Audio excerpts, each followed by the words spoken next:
get through this. Easy for listening. I wasn't able to do it. Easy for dancing. I'm not a great lover of cats. That's my fear. You're a disgrace, you are. Not me. That's my fear. You're a disgrace, you are.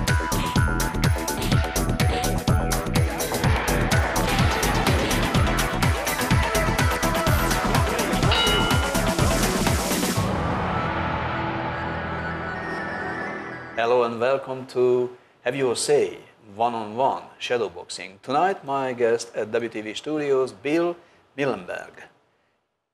Welcome, Bill. Thanks for having me. Bill is the Secretary of the Family Council of Victoria. How long you are the Secretary of this Family Council of Victoria, and what are you doing, guys, in Victoria? We've been going now for about 20 years, and it's really a coalition of various family groups and like-minded groups. Before that, I've done various things with some of the groups, like Institute of Public Affairs, Quadrant Magazine, Council for the National Interest. So I've had various roles to play in different groups that are concerned about freedom issues, family issues, things like that. So yeah, that's been my passion for a good 25 years now that I've been in Australia, and hopefully we'll keep doing it. And how do you see the world now after 25 years being in Australia? Is it different from when you arrived, or in which direction are we going? Well, that's the point. I mean, Australia, like much of the West, seems to be going on a bit of a downward curve at the moment. Certainly from the family point of view, from the freedom point of view, democracy, some of the goods that we all hold to. We're certainly seeing threats, internal, external. So people often ask me what my perspective on this is. I say, well, look, in the short term, I'm a bit of a pessimist. If we can make through all this, get through this all, maybe in the long term, we can pick it up again, turn it around. We've seen that in history, but yeah, there's a lot of areas of concern at the moment, and I guess that's partly what I do, trying to stand up for some of the institutions that I think are worth defending, marriage, family, things like that. So, so all sorts of values of the Western world. Well, yeah. You can say that. The West isn't perfect by any means, but it's had a lot of good values that other cultures haven't. Again, freedom, the various freedoms, freedom of speech, freedom of conscience, freedom of religion, and so on. I think those are good. Yeah, good things, yes, but we feel we're somehow losing, not just, the freedom of speech or freedom, but in general, we're losing something which we accustomed to have, or we believe we got it. And now we got external threats and creeping on us, Sharia. Well, that would be one obvious candidate that comes to mind for me, creeping Sharia or stealth jihad as we refer to it.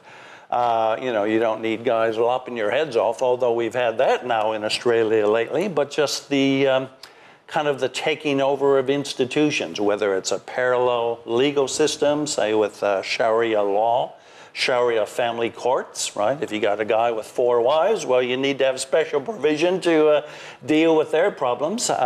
Sharia finance, you got halal certification, which is raising some concerns. In fact, there's a government inquiry as we speak on that. So I would say that's one of those kind of external examples. I mean, mind you, we're doing a lot of stuff internally we're not helping, but obviously some of these other groups can exploit some of the weaknesses we find ourselves in. So how do you see Sharia law worldwide? Because outside the Muslim countries, for example, in Europe, what's your experience, or what do you know about that? How does it really creeping on? For example, in France, what's happening? Well, I lived in Europe. How many Muslims in France? Well, quite a few. It's one of the bigger population all up in Europe, but Germany, England, Holland, they all have sizable Muslim minorities. And of course, once you get a Muslim majority, that's a different story. Then everybody else is out to lunch and they're running the show.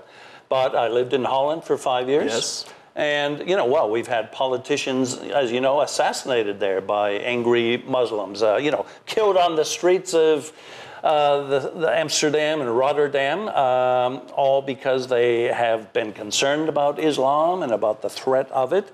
So when you start losing politicians' lives on the very streets of your main cities, well, that's a concern.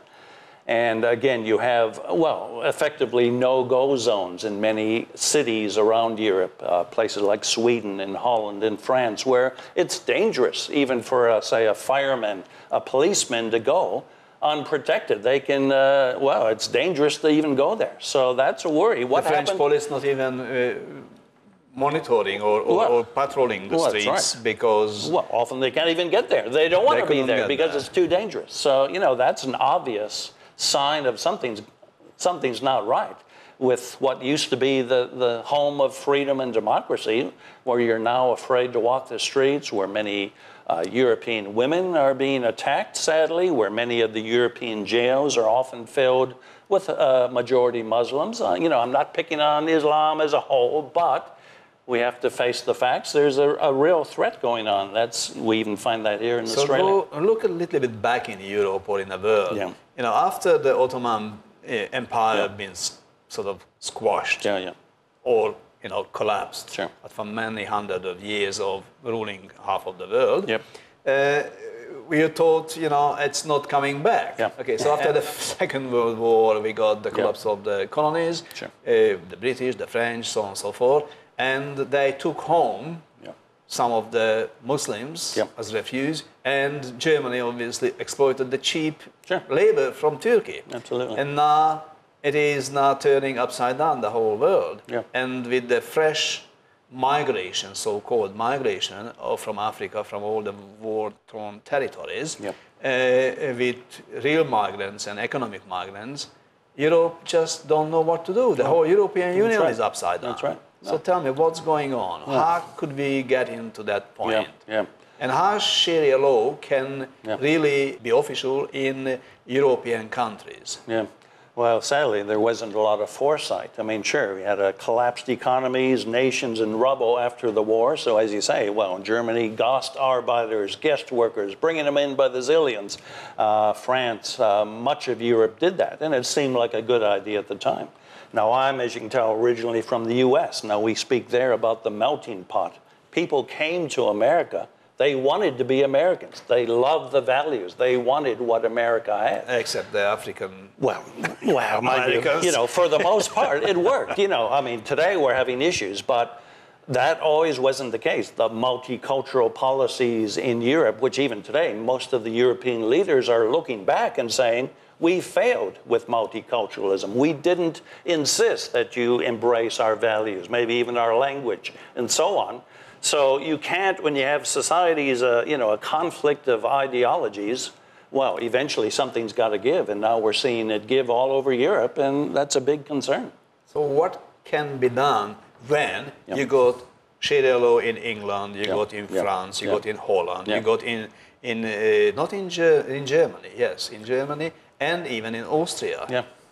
So obviously I understand the Germans and the Austrians because they got their, you know, soul torn up with the Second World War and they being a bit nasty with the Jews. So they got a sort of, you know, homage and they want to be seen as no racist. So they allowed to do that. But I don't understand the French, I don't understand the others and the British. So what's going on and why these minorities can take over towns, suburbs, and want to be not part of the melting pot at all, cultural or otherwise, but want to live their own life and want to have the other people who are minorities, even in England, in big cities, they say, we want only Sharia law in this city. Absolutely, Well, look, I mean, it's many commentators have spoke about the West's self-loathing, you know, where we no longer believe our own values. We no longer embrace the things that made us who we are and what we are. So if you don't like yourself, well, you're going to let your enemies walk in and take over.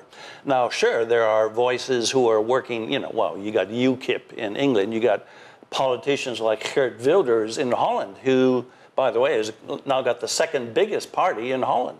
But they're saying they are all racist. They're all far right. They are not have any cultural value. I know. But, well, they always say that. I mean, that's your typical line. You're a racist if you're concerned about the well-being of your country. But when you have a second largest party in, well, even the recent EU elections had, again, those on what we'd call the far right, perhaps, making big gains. People are tired. Wait a minute. There's something about democracy that's worth defending. There's something about freedom. There's something, you know, the values that we just accepted and presumed upon for so long, we can't do that anymore. We have to now actively defend these values against those who don't share our point of view. And so there is a backlash. Whether it's going to be enough, whether it's too late at this stage, well, you know, that's the million-dollar question. Bill, honestly, I mean, how can other people take values away from us if we valuing and we're proud of our values? It's not because the Muslims come to Europe to take over the values. Probably the Europeans or the Western world, step by step, give up lots of the values which we religiously or otherwise honored. You don't need to be a religious man to be a family man or raise good kids and to have good business to run. You can be anyone else, so, or different religion even. So how do we get there when we don't care about the family, the kids, the education of them, the morality of them, and we let the schools run and the governments really taking over our everydays and telling us what we have to do, what laws we have to follow, and they are meant to be the servants of people. Absolutely. So why we? So how does it, you know, degraded?